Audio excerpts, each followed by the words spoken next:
প্রতিদিনের মতো সন্ধে পেরিয়ে গভীর রাত নেমে আসতেই ডিঙে ভাঙা গ্রামের চালতা বন যেন অন্ধকারে ছেয়ে যায়। সেই অন্ধকারে হারিকেন হাতে নিয়ে বেরিয়ে আসে এক ডাইনি বুড়ি। সোজা হয়ে সে হাঁটতে পারে না, চুলগুলো যেন তার মাথায় জটা পাকিয়ে রেখেছে। প্রতিদিন সে একা একা বেরিয়ে একটা একটা করে চালতা নিয়ে বস্তায় ভরতে থাকে। একটা চালতাও সে সেখান থেকে কাউকে নিয়ে যেতে দেয় না। তার এই চালতার বোন পাহারা দেয় দুটো চেলা, হামদো আর মামদো।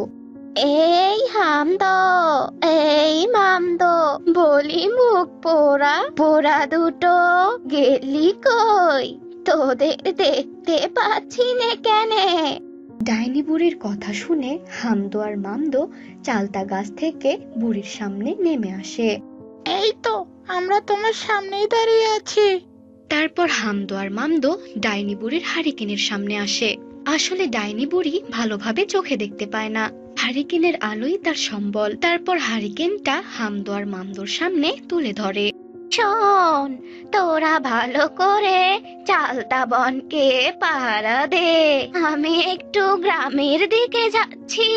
খিদে আমার পেট জ্বলে যাচ্ছে, যতই খাচ্ছি এ জন্মের খিদে যেন আমার মিটছে না। দেখি গ্রামের দিকে কিছু মুরগি, ভেড়া, ছাগল পাই কিনা।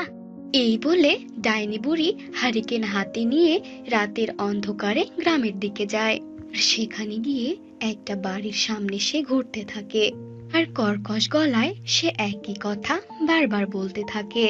খিদে পেয়েছে, আমার খুব খিদে পেয়েছে। হাতের সামনে যাকেই পাবো তাকেই ছিঁড়ে ছিঁড়ে খাবো। কাউকে ছাড়বো না, আমি কাউকে ছাড়বো না। ওই সময়ে সেই পাশের বাড়িতে একজন নবদম্পতি বসে গল্প করছিল।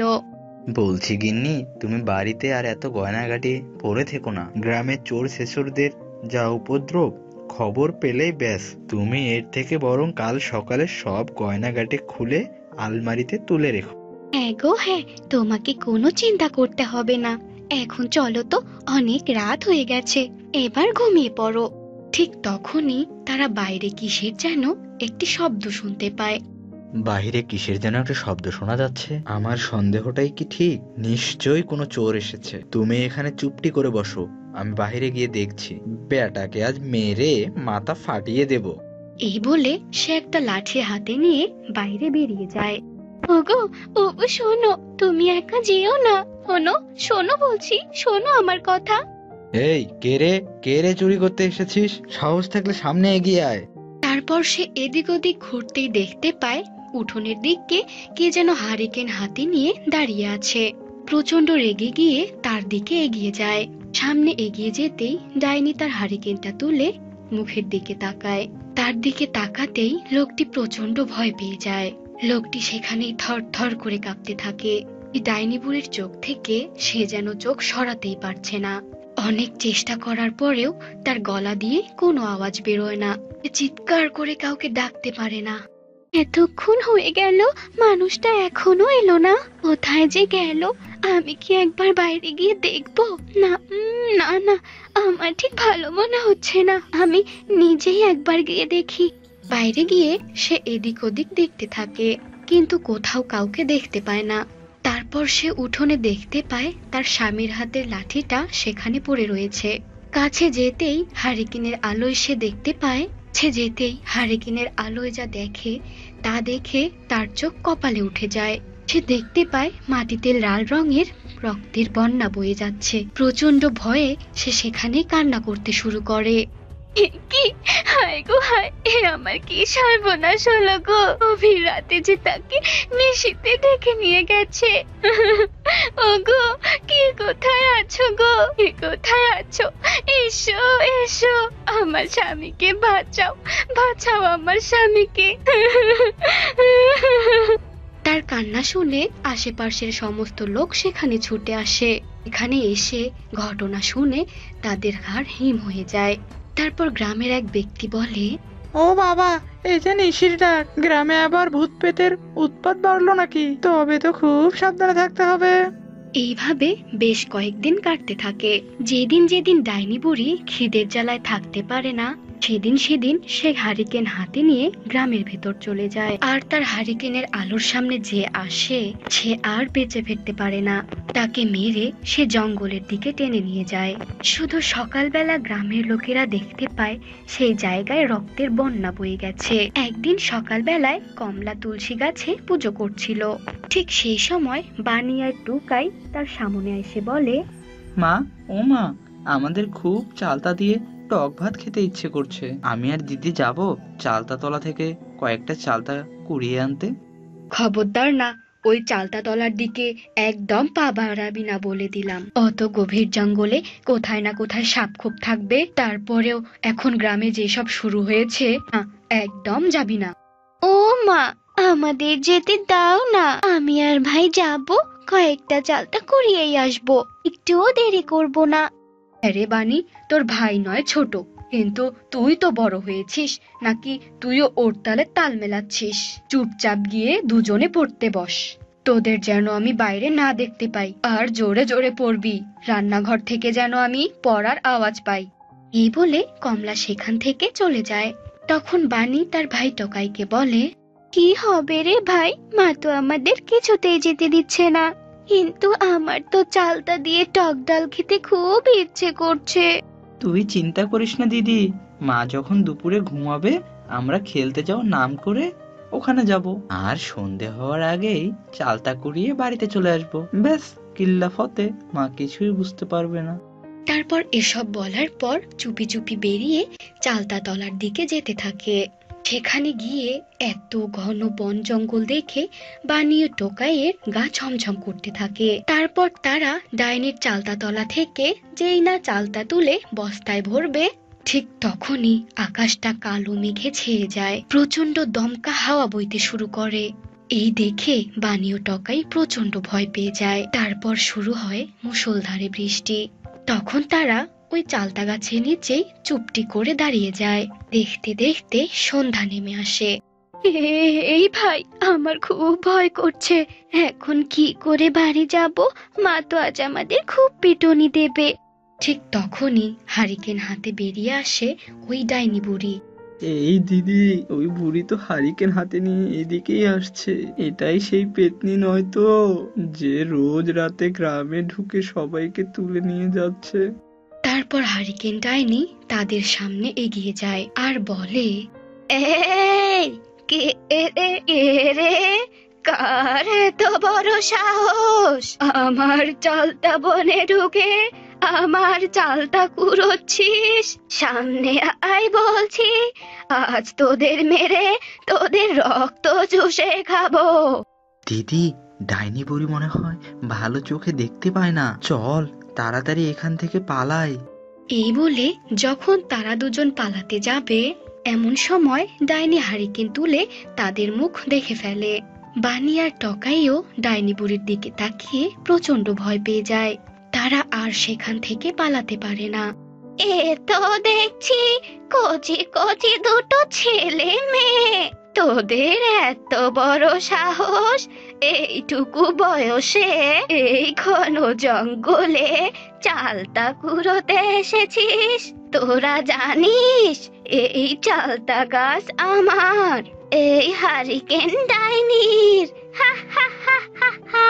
হারিকেনের আলোয় একবার যখন তোদের মুখ দেখে ফেলেছি, এবার তোদের হাড় মাংস চিবিয়ে খাবো। আমাকে মেরো না, আমাদেরকে ছেড়ে দাও। তোমার মনে কি একটু দয়া মায়া নেই?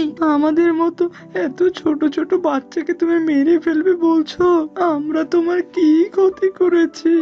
তোমার কি কোনোদিন কোনো ছেলে মেয়ে ছিল না যে তুমি আমাদের এইভাবে মারতে চাইছো? টকাইয়ের মুখে এমন কথা শুনে হারিকেন ডাইনি হাউমাউ করে কেঁদে ওঠে।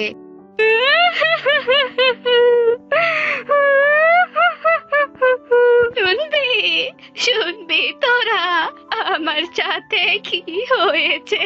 শুনবি তোরা কেন আমার এই আত্মা চালতা গাছে হারিকেন হাতে ঘুরে বেড়ায়? শোন শোন তাহলে।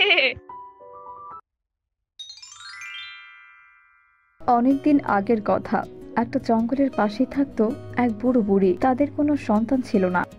বুড়ো রোজ নদী থেকে বড়শি দিয়ে মাছ ধরতো, আর সেই মাছ নিয়ে হাটে বিক্রি করত, আর যা আয় হতো তা দিয়ে বাজার নিয়ে আসতো। এভাবে বেশ সুখে কাটছিল তাদের দিন। প্রতিদিনের মতো বুড়ো আজও নদীর পাড়ে যায় বড়শি দিয়ে মাছ ধরতে। তখন সে দেখতে পায় নদীর পাশে একটা সুন্দর সাদা হাঁস অসুস্থ অবস্থায় পড়ে আছে। আরে, কত সুন্দর হাঁসটা, মনে হচ্ছে কোনোভাবে আঘাত পেয়েছে। যাই, হাঁসটা নিয়ে গিন্নির কাছে যাই। গিন্নি কোনো না কোনোভাবে এই হাঁসটাকে সুস্থ করে তুলবে। এই বলে বুড়ো হাঁসটিকে তার বাড়িতে নিয়ে যায় আর তার গিন্নিকে দেখায়। ও মা, এত সুন্দর হাঁস তুমি কোথায় পেলে গো? নদীতে মাছ ধরতে গিয়ে দেখি হাঁসটা পড়ে আছে, তাই তোমার কাছে নিয়ে আসলাম। কোনোভাবে হাঁসটাকে তুমি সুস্থ করে দাও। আচ্ছা আচ্ছা, আমি দেখছি কি করা যায়। এরপর বুড়ি কোনো রকম ঔষধ বানিয়ে হাঁসটাকে সুস্থ করার চেষ্টা করতে থাকে। এভাবে 2 দিন কেটে যায় আর হাঁসটাও সুস্থ হয়ে পড়ে। তোমাদেরকে অনেক ধন্যবাদ আমার এত যত্ন করে সুস্থ করে তোলার জন্য। আরে আরে, হাঁস কি করে কথা বলতে পারে? আগে তো কখনোই দেখিনি কোনো হাঁসকে কথা বলতে। হ্যাঁ, এই এই কে কে তুমি? তুমি কথা বলছো কি করে? তুমি কি কোনো ভূত? আমাদের আবার কোনো ক্ষতি করবে না তো? না না, আমি কোনো ভূত নই বা তোমাদের কোনো ক্ষতিও করতে চাই না। তবে তবে তুমি কে গো? তুমি কথা কি করে বলতে পারো? আমি আসলে একজন পরী। আমাদের পরিরাজ্যে রাক্ষসীর আক্রমণের কারণে আমি হাঁসের রূপ নিয়ে পৃথিবীতে এসেছি। সেই রাক্ষসী আজও আমাকে খুঁজে বেড়াচ্ছে, আর আমি গর্ভবতী। যখন আমার সন্তান জন্ম নেবে তখন রাক্ষসী অবশ্যই আমার সন্তানকে খুঁজতে আসবে।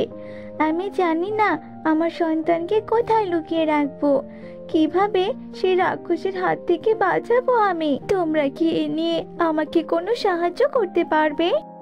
তুমি কোনো চিন্তা করো না মা, আমরা তোমার সন্তানকে আগলে রাখবো। আপনারা সত্যি আগলে রাখবেন আমার সন্তানকে? আমি আপনাদের উপকার কখনোই ভুলবো না বুড়িমা। যতদিন তোমার ইচ্ছে তুমি এখানেই থেকো, আর আমরা কথা দিচ্ছি তোমার সন্তানকে আমরা আগলে রাখবো। এরপর হাঁস পরীটি বুড়ো বুড়ির বাড়িতেই থাকতে শুরু করে। এভাবে বেশ কয়েকদিন কেটে যায়। একদিন জন্ম নেয় পরীকন্যা, দেখতে ভারী মিষ্টি। বুড়িমা, আমার কন্যা জন্ম হয়েছে, আমাকে যে এবার আমার রাজ্যে ফিরে যেতে হবে। কিন্তু ওখানে গেলে তো তোমার বিপদ হবে মা, ওখানে যে রাক্ষসী আছে। আমাকে যে যেতেই হবে, আমরা বেশি দিন পৃথিবীতে থাকতে পারি না, এটা আমাদের পরিদের নিয়ম। ওখানে যে যেতেই হবে, ওখানে রাক্ষসীর সাথে লড়াইয়ে পেরে উঠবো না আমি, তখন অবশ্যই রাক্ষসী আমাকে বন্দি করবে। বলি কি, এর থেকে বাঁচার কি কোনো উপায় নেই পরি? হ্যাঁ, একটা উপায় আছে, তা হলো আমার কন্যা। আমার কন্যা যখন 12 বছর বয়সের হবে তখন তাকে এই তলোয়ারটি দেবেন।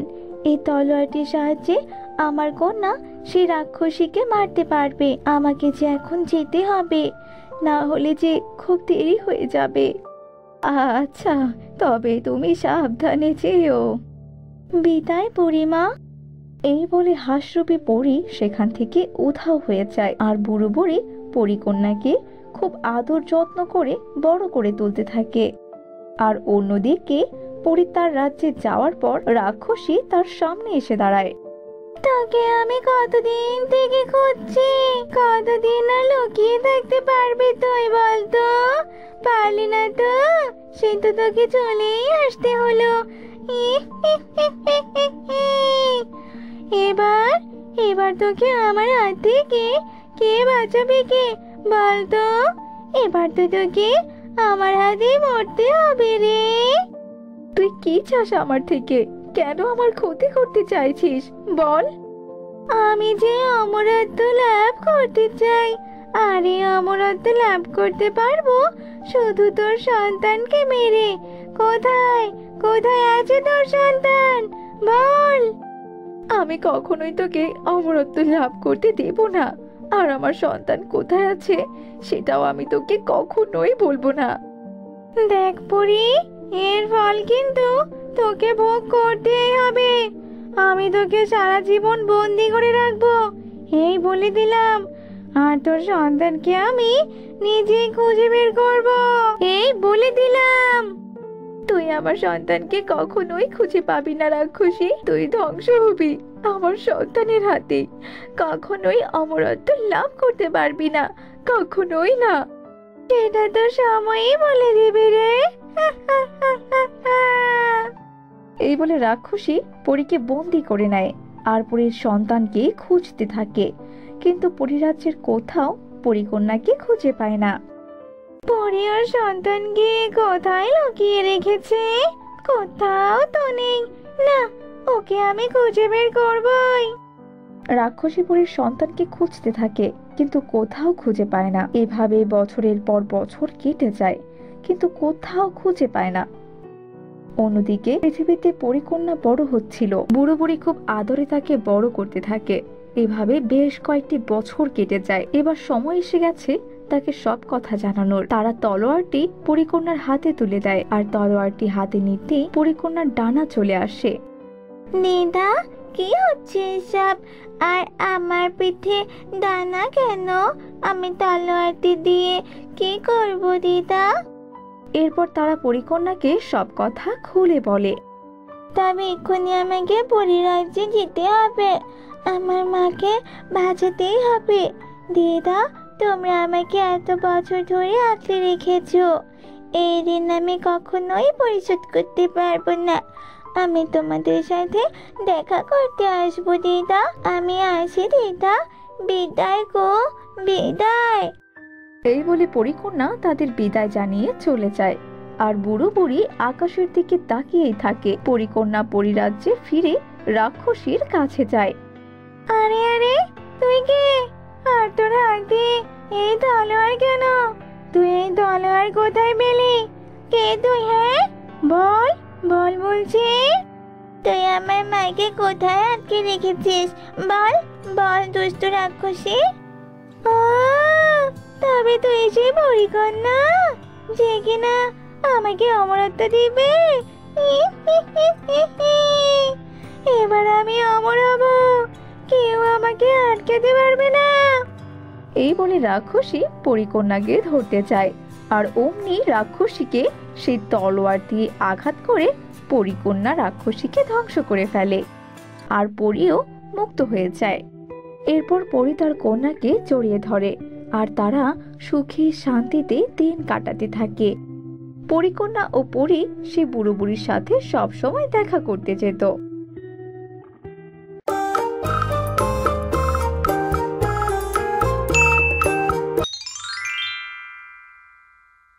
বিলাসপুর নিবাসী হরিশ সাহা একজন সাধারণ কৃষক। গ্রামের এক প্রান্তে মা ও তার বউ নিয়ে সংসার। এমনিতেই সংসারে অভাব না থাকলেও হরিশের মনে শান্তি ছিল না তার বউ মিতার জন্য। আসলে হরিশ ছিল বেশ মোটাসোটা, বউটা ছিল একেবারে উল্টো, যেমন রোগা তেমনি শুকনো। তাদের দেখে গ্রামের লোক বেশ হাসাহাসি করত। সেটাই ছিল মিতার রাগ আর তার সংসারের একমাত্রই অশান্তি কারণ। ইরে, কুমড়ো আর ঢেঁড়স বুঝি বাজারে সস্তা পাওয়া যাচ্ছে? কুমড়ো আর ঢেঁড়স এ আবার কোথায় পেলি? ওমা, ওই দেখ না, 1 কিলো কুমড়ো আর 4 আনা ঢেঁড়স যাচ্ছে। ও দাদা, সব খাবার একেই খেয়ে নাও বুঝি? বৌদিকে বুঝি কিছু দাও না? আহা বৌদি গো। শুনলে তো, তোমার জ্বালায় রাস্তাঘাটে বেরোতেই পারি না, শুধু টিটকিরি আর খিলখিল। আরে ছাড়ো তো, ওরা ছেলে মানুষ, তা করে মজা পায়, পাক না। আমাদের তোমার কিছু না, আমার তো একটা মান সম্মান আছে নাকি? যেমন গত তেমন তোমার মোটা গন্ডারের মতন চামড়া, কিছুই গায়ে লাগে না। এই কি মুশকিল, আমি মোটা, আমার কিছু যায় আসে না, লোকে কি বলার বলুক, আমার কি। কি হলো, কি হচ্ছে সকাল সকাল? কিসের গোলমাল শুনি? হবে আর কি, যা রোজ রোজ হয় তাই। কি করে যে বাবা এই পেট মোটা হাতির সঙ্গে যে আমায় বিয়ে দিল, হায় হায়, জীবনটা একেবারে আমার শেষ হয়ে গেল। ও ও বৌমা, অমন করে বলছো কেন? বাসা আমার নারুল গোপাল, নজর দিও না তো। হ্যাঁ হ্যাঁ হ্যাঁ, সেই ভালো। আপনার ছেলে যখন রোগা হবে না, তখন আমাকেই মোটা হতে হবে। তখন অন্তপক্ষে আমাকে রাস্তাঘাটে টিটকারি শুনতে হবে না। হ্যাঁ, আমাদের তখন দিব্যি মানাবে। এসব কি বলছো বলো তো বউ? এসব রূপের বাইরে কোনো মূল্য আছে নাকি? আমরা যেমন আছি বেশ আছি। না না না, এবার আমি বেশি করে খাবো আর মোটা হব, তখনই দুজন একদম রাজত্ব হয়ে উঠবো। বাবা, কি বিশাল রোদ আজকে। মা, ও মা, খেতে দাও তো, খিদেতে নাড়ি ভুড়ি যেন জড়িয়ে যাচ্ছে। আহা বাসা, এসে গেছিস? গেমে কি হাল হয়েছে? যা যা শিগগির স্নান করে আয়, আমি তোর খাবার বাড়ছি। ও মা, ও মা, এই কি কাণ্ড বৌমা! এই তো দুপুর বেলা আধারে চালের ভাত খেলে, মাছ তরকারি খেলে, এখন আবার বাঁচার জন্য রাখা খাবারটাও খেয়ে নিলে। ও মা, আপনারও কি ভুলো মন গো? আমায় মোটা হতে হবে বলেছিলাম না? ও গাদা গাদা না খেলে মোটা হব কি করে? হ্যাঁ, কি হলো কি মা? খিদের চোটেদের চোখে অন্ধকার দেখছি, খেতে দাও। কি খেতে দেব শুনি? তোর বউ সকাল থেকে খেতে যাচ্ছে, এত ভাত খেয়েও সন্ধ্যা বেলায় ভাত গিলছে। সকাল সন্ধ্যা দুপুর খেতে হাপুস হুপুস হব বরের মতো নাদুস নুদুস। এইভাবে মিতা দিন রাত গপাস গুপুস খেয়েই যাচ্ছে। অন্যদিকে হরিশও বিপদে পড়লো। সে সাধ্য মতো জিনিস আনতো, কিন্তু মিতা তা খেয়েই ফেলতো। সেই দিন দুপুরে হলো কি, জয় শিব শম্ভু, জয় শিব শম্ভু, ঘরে কেউ আছো বাবা? হ্যাঁ এই তো, বলুন বাবা। 2 দিন ধরে পথ চলে আমি যে বড্ড ক্লান্ত হয়ে গেছি মা। দুমুটো খেতে দিলে বড্ড ভালো হয়। হ্যাঁ অবশ্যই বাবা, এ তো আমার সৌভাগ্য। আপনি বসুন, এক্ষুনি নিয়ে আসছি। খাবার নিয়ে আসছি মানে? খাবার কি মাগনা নাকি? ওসব একদম হবে না। হ্যাঁ, আপনি অন্য বাড়ি যান তো। ছি বৌমা, কি বলছো তুমি? উনি সন্ন্যাসী মানুষ, ওনাদের খেতে দিলে আমাদের কল্যাণ হবে। কল্যাণ হওয়ার দরকার নেই আমার, শুধু মোটা হলেই হবে। আপনার ছেলের সঙ্গে একদম মানানসই হলেই হবে। তুমি কি পাগল হলে বউ? একজন সন্ন্যাসী এসেছে, তার সেবা করা আমার কর্তব্য, আর তুমি ছি। ওরে আমার দানবীর এলেন রে। ওই খাবার ওনাকে না দিয়ে আমি খেলে আমার শরীরেই লাগবে, আমি মোটা হব। একে দিয়ে কি হবে শুনি? যত সব। থাক মা থাক, আমার আর খিদে নেই, আমি চলি। তবে হ্যাঁ, তোমার অনেক মোটা হওয়ার সাধ্য না, আমি আশীর্বাদ করলাম, তুমি হাতির মতো মোটা হও। হায়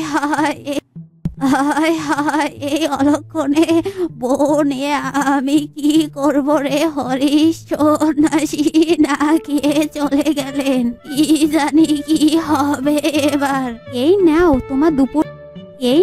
তোমার দুপুরের খাবার, তোমার মা জোর করে দিয়ে পাঠালো। হ্যাঁ সে তো জানি, নইলে তুমি তো সব একাই সাবার করে দিবে। কাল তুমি ওই সন্ন্যাসীর সাথে মোটেও ভালো করনি। হুম হুম, যা করেছি বেশ করেছি। আজ সকাল থেকে না শরীরটা কেন জানি ভারী ভারী লাগছে। পিছনে এইটা কি সুরসুর করছে দেখো তো। ও ও মা, এ কি দেখছি বউ? তোমার শাড়ির ফাঁক দিয়ে দেখি একটা লেজ বের হয়েছে, আর চেহারাটাও। হায় হায়, এটা কি হলো গো? আমি তো সত্যি সত্যি হাতিতে পরিণত হয়েছি। এবার কি হবে? হায় হায় ভগবান, তাহলে কি ওই সন্ন্যাসীর কথাই সত্যি হলো? চলো চলো তাড়াতাড়ি বাড়ি চলো, লোকজন দেখলে একেবারে সর্বনাশ হয়ে যাবে। এরপর হরিশের জীবনে যেন বিপর্যয় শুরু হয়ে গেল। হাতিরূপী বইয়ের খোরাক সে কিছুতেই জোগাড় করতে পারতেছিল না। ঘরে যখন চাল ডাল আনাজ সবই শেষ। হায় হায় হায় ভগবান, এ কি সর্বনাশের কাণ্ড হলো গো! জলজান্ত বউটা হাতি হয়ে গেল। এখন সারাদিন কেবল খাই খাই খাই, যতই দাও ততই চাই, পোষায় আর না। আমি তো বুঝতে পারছি মা, কিন্তু কি করব বলো তো? হাজার হোক বিবাহিত বউ, আজকে হাতি হয়েছে, কিন্তু আসলে সে তো আমার বউ। না না না বাসা, ওর খাবার জোগানো আমাদের কম নয়। তুই বড় ওকে নিয়ে খেলা দেখা, 2 পয়সা আসবে কে তো পাবে ওই। হাতি দেখবো, হাতি দেখবো, হাতি। দাদা দরজা খোলো। হ্যাঁ হ্যাঁ, এই বাড়িতে একটা হাতি ঢুকতে দেখেছি। ও কাকা দরজা খোলো, হাতি দেখবো, হাতি। সর্বনাশ, এবার কি হবে মা? গ্রামের সবাই যে টের পেয়ে গেছে। কে বলে সাপে বল, এদের দিয়ে খেলা দেখা শুরু কর। গুনে গুনে পয়সা নিবি কিন্তু। বাড়ির পিছনে কলা গাছ কচু গাছ সব খেয়ে ফেলেছি, খেয়ে করে দিয়েছি সাবার। তবুও ভীষণ জোরে খিদা পারছে আমার। আর তোমার খিদের জ্বালায় কষ্ট পেতে হবে না বউ। মানে হাতি বউ, তুমি লোকের সামনে খেলা দেখাবে আর পয়সা পাবে। দিদি এসো, দাদা এসো, আর এসো বৌদি শালা, আর 1 পয়সায় দেখে যাও হাতি বউয়ের খেলা। দিদি এসো, দাদা এসো, আর এসো শালা, 1 পয়সায় দেখে যাও হাতি বউয়ের খেলা। দেখ দেখ দেখ দেখ দেখ দেখ, বউ হাতি। ও বাবা, পিছনে আবার লেজ। এই হাতি খেলা দেখা খেলা। ধাক্কা ধাক্কি করবে না, হাতি সবাইকে খেলা দেখাবে। পাশাপাশি দাঁড়াও, আগে 1 পয়সা করে দাও সবাই, তারপর খেলা। এই হাতি সুর তুলে দেখা, হাতি হাতি হাতি হাতি হাতি হাতি, এই হাতি। হে ভগবান, এই কি দিন দেখতে হচ্ছে আমাকে!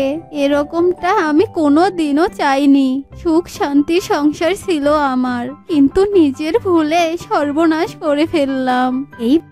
এইভাবে কাটতে থাকে দিন। হরিশ বউয়ের খেলা দেখানোর জন্য হাতির পিঠে চড়ে বাইরে বের হয়। খেলা দেখান, রোদে পড়ে বৃষ্টিতে ভিজে নানান রকম খেলা দেখান।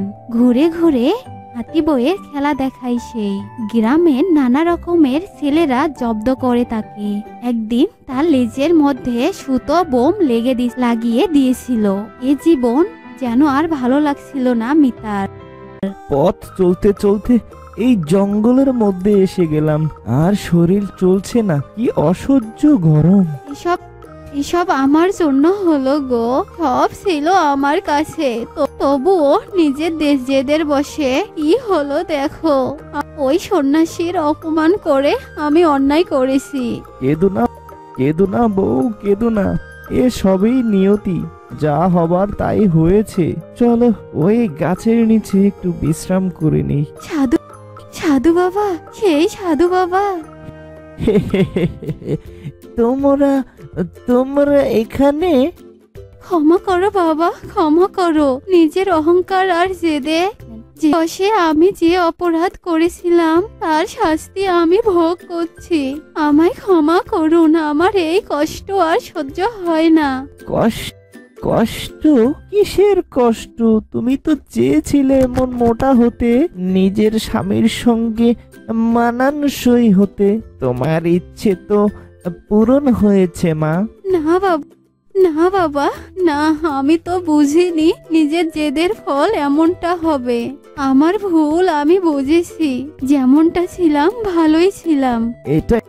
এটাই তো ভুল মা, এটাই তো ভুল। আমরা নিজেদের যা আছে তা নিয়ে নিজেদের মতো সুখী নই। যেটা আছে সেটার কদর করি না, কিন্তু যেটা নেই তার পিছনেই ছুটে মরি। আমার খুব শিক্ষা হয়েছে বাবা। এবার আমায় আগের অবস্থায় ফিরিয়ে দিন, আর কোনো দিন আমি এই ভুল করব না। সাধু বাবা মুস্কি হাসলেন আর অল্প সময়ের মাঝে আগের অবস্থায় ফিরিয়ে দিলেন। ধপ করে দুজনেই নিচে পড়ল আর দুজনেই খুব খুশি হলেন।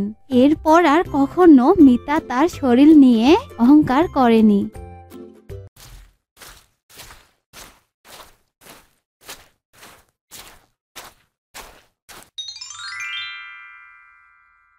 মধ্যরাতের সময় মুরাদনগরের সবাই গভীর ঘুমে আচ্ছন্ন। ৬৫ বছর বয়সী ভক্তি দেবী ঘুমিয়ে আছেন। হঠাৎ জোরে কিছু ভাঙার শব্দে তার ঘুম ভেঙে যায়। কিসের আওয়াজ? কিছু ভাঙলো নাকি? এই কথা বলে সে বিছানা থেকে উঠে পাশের কামরার দিকে যেতে লাগলো। তখনই একটি কালো বিড়াল তার সামনে গিয়ে ম্যাও ম্যাও করে চলে গেল। ভক্তি দেবী ওই কালো বিড়াল দেখে প্রচন্ড ভয় পেল। ও, এই কালো বিড়ালটা তো ভয় পাইয়ে দিয়েছিল। কতবার বৌমাকে বলেছি শোবার আগে ভালোভাবে দেখে নেওয়ার জন্য যে দরজা ঠিকঠাক লাগানো হয়েছে কিনা, কিন্তু সে তো কোনো কথাই শোনে না। সকালে আরেকবার বলতে হবে। ভক্তি তার বৌমার ঘরের দিকে গেল। তার বৌমার ঘর থেকে ফিসফিস আওয়াজ আসছে। মনে হয় সে কারো সাথে কথা বলছে। আরে কামিনী বৌমা, এত রাতে কার সাথে কথা বলছো? অনুপ তো এখানে নেই। ভক্তির হার্টবিট বেড়ে গেল। সে বুঝতে পারছে না তার বৌমার ঘরে কে, যার সাথে কামিনী কথা বলছে। তার ছেলে অনুপ তো অফিসের কাজে ৩ মাসের জন্য বাইরে গেছে। তার মনে নানা বিষয় ঘুরপাক খেতে লাগলো। তখনই কামিনী ঘর থেকে হাসির আওয়াজ এলো। পুরুষ মানুষের হাসির আওয়াজ। কামিনীর ঘরে কে? কে কামিনীর ঘরে?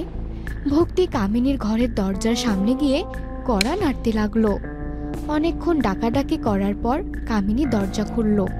ভক্তি তাকে কিছু না বলে ঘরে ঢুকে চারদিকে দেখতে লাগলো। তাকে এরকম আচরণ করতে দেখে কামিনী বলল, কি হয়েছে মা? এত রাতে আপনি আমার ঘরে কি খুঁজছেন? তার কথার কোনো জবাব না দিয়ে ভক্তি আবার চারদিকে দেখতে লাগলো। দরজার খিলের দিকে তাকালো। মা, বলুন না কি হয়েছে? আপনি এভাবে কি খুঁজছেন? কে? তোমার ঘরে কে? তুমি কার সাথে কথা বলছিলে? এটা আপনি কি বলছেন মা? দেখো বৌমা, মিথ্যা বলো না। আমি নিজ কানে তোমার ঘরে অন্য পরপুরুষের হাসির আওয়াজ ও কথার আওয়াজ শুনতে পেয়েছিলাম।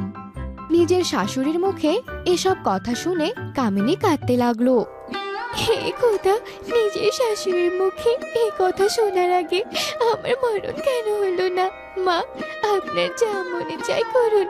দরকার হলে 2-4 জোড়া জুতো দিয়ে মারুন, তবুও আমার মতো নিষ্পাপ চরিত্রের মেয়ের নামে কলঙ্ক দেবেন না।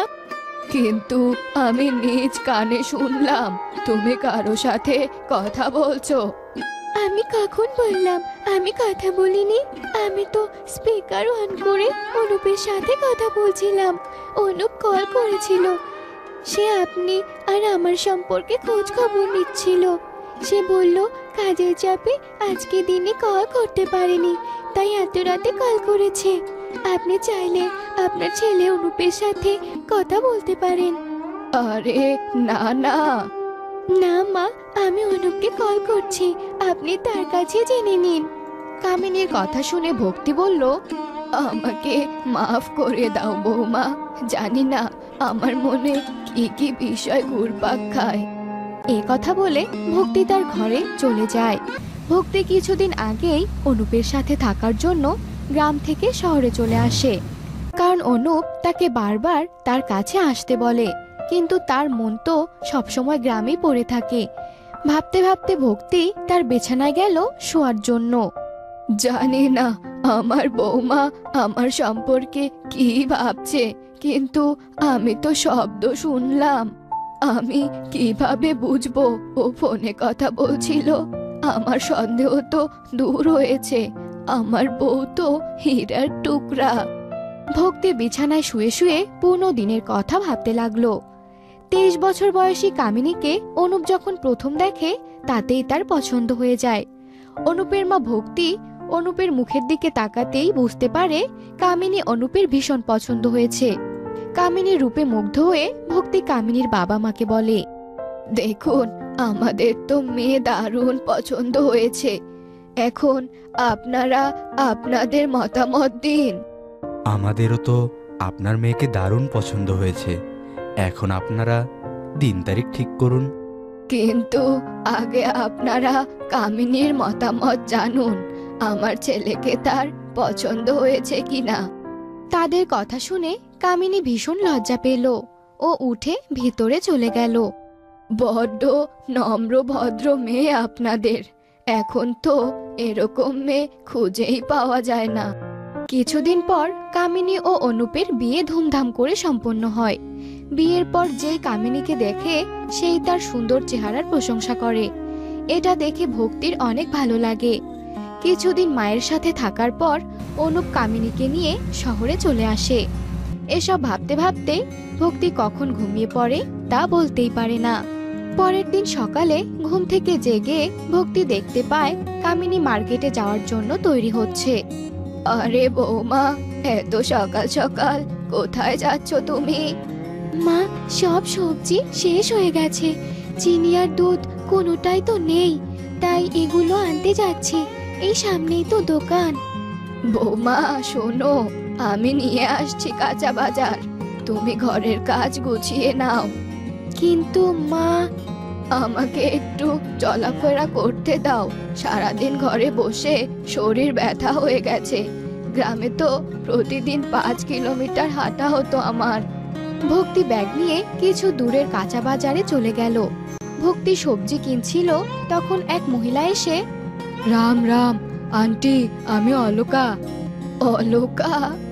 আমি আপনাদের বিল্ডিং এ কাজ করতে যাই, আপনি কামিনীর শাশুড়ি তাই না? হ্যাঁ, আমি কামিনীর শাশুড়ি। আপনার বৌমাকে দেখছি না যে? ও তো বাড়িতে আছে, আমি একাই এসেছি। তার কথা শুনে অলোকা তাকে গলিতে ডেকে নিয়ে যায়। আন্টি, আমার আপনার সাথে কিছু জরুরি কথা আছে, তবে আপনাকে কথা দিতে হবে, আপনি কষ্ট পাবেন না, আর এই কথা আপনি আপনার বৌমাকে কখনোই বলবেন না।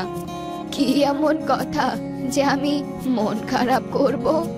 আগে তো আপনি কথা দিন। ভক্তি যখন কথা দেয় তারপর অলোকার কথা শুনে চোখে অন্ধকার দেখতে শুরু করে। আন্টি, আপনার বৌমার চরিত্র ভালো না, ব্যাপারটা সারা মহল্লার মানুষ জানে। আপনার ছেলে কাজের জন্য শহরে যাওয়ার পর প্রতিদিন রাতে একটা লোক আসে তার কাছে, যতক্ষণ না আপনার ছেলে আসে ততক্ষণ সেই লোকটি সেখানেই থাকে। এসব কি বলছো তুমি? তোমার সাহস কিভাবে হয় আমার বৌমার সম্পর্কে এসব বলার? মাফ করবেন আন্টি, এসব সত্যি কথা, সত্যি বলতে ভয় কিসের? তারপর অলোকা ভক্তি দেবীকে বলল, এই সত্যির প্রমাণ দরকার নেই, আপনি আপনার বৌমার উপর নজর রাখুন, তাই দুধ আর পানি আলাদা হয়ে যাবে। ভক্তি ধীরে ধীরে হেঁটে বাড়ি ফিরছিল আর গত রাতের কথা ভাবছিল। বাড়ি ফেরার পর কামিনী বলল, মা, কোথায় গিয়েছিলেন আপনি? এত সময় লাগলো যে, আমার আপনাকে নিয়ে চিন্তা হচ্ছিল। চিন্তার কি আছে, আমি তো বেশি দূর যাইনি, এই তো সামনেই গিয়েছিলাম। ভক্তি কিছুদিন থেকে তার বৌমার উপর নজর রাখছিল, কিন্তু তার চোখে সন্দেহ করার মতো কিছুই পড়ছিল না। তাহলে কি আমি মিথ্যে সন্দেহ করছিলাম আমার বৌমাকে? কিন্তু অলকা তো সেদিন বলল কামিনীর সম্পর্কে। সেদিন রাতের কথা, রাত 1টার দিকে হঠাৎ ভক্তির ঘুম ভেঙে যায়। সে কামিনীর ঘরে আবারও হাসির আওয়াজ শুনতে পায়। এবার ভক্তি ধীরে ধীরে কামিনীর ঘরের সামনে যায়, দরজায় কান পেতে শুনতে চেষ্টা করে। আর কতদিন থাকবে? বুড়িটা মেজাজটা গরম করে দিচ্ছে। 10 দিন পরে আমরা একসাথে হলাম। প্রভাস, আমার তো মন চায় কালকেই টিকিট কেটে গ্রামে পাঠিয়ে দেই, কিন্তু সেটা তো আর সম্ভব না। 10 দিন তোমার থেকে দূরে থাকতে হবে। আর দেরি করো না, কাছে আসো। ভক্তি তার নিজের কানকে বিশ্বাস করতে পারছে না। এই ঘটনায় ভক্তি তার নিয়ন্ত্রণ হারিয়ে ফেলে। সে জোরে দরজায় নক করতে থাকে আর ডাকতে থাকে কামিনীকে। কামিনী, কামিনী, নষ্ট মেয়ে কোথাকার, খোল দরজা, দরজা খোল বলছি। ঘর থেকে কামিনী দৌড়ে আসে। মা, মা, কি হয়েছে আপনার? কোথায় গিয়েছিলে বৌমা? কে কোথায় গিয়েছিল মা? ভক্তি দেখলো সে বিছানায় শুয়েছিল। তার মানে সে এতক্ষণ যা দেখেছে সব স্বপ্ন ছিল। তার বৌমা খারাপ না, কিন্তু অলকা যে বলেছিল। বৌমা, তুমি অলকাকে চেনো? অলকা? হ্যাঁ, ওই কাজের বুয়া, খুব বাজে মহিলা। জানেন মা, আমি 3বার তার চুরি করা হাতে নাতে ধরেছি। তারপর আমি তাকে কাজ থেকে বাদ দিয়ে দিয়েছিলাম। তারপর থেকে না জানি সারা মহল্লায় আমার নামে কি কি বলেছে। সে যেই বাড়িতেই কাজ করে সেখানেই চুরি করে, আর এর কারণে তাকে সবাই বাদ দিয়ে দেয়। আর তারপর সে তার নামে বদনাম রটাতে থাকে। মা, আমি ছোটবেলায় শুনেছিলাম চিলে কান নিয়ে গেছে, চিলের পেছনে না দৌড়ে কান হাতে নিয়ে দেখতে হয়। ভক্তি ভীষণ লজ্জা পেল। এবার নিয়ে সে 2বার তার বৌমাকে সন্দেহ করলো। তার বৌমা তো ভালো মেয়ে, সে তার বৌমার কাছে ক্ষমা চাইলো।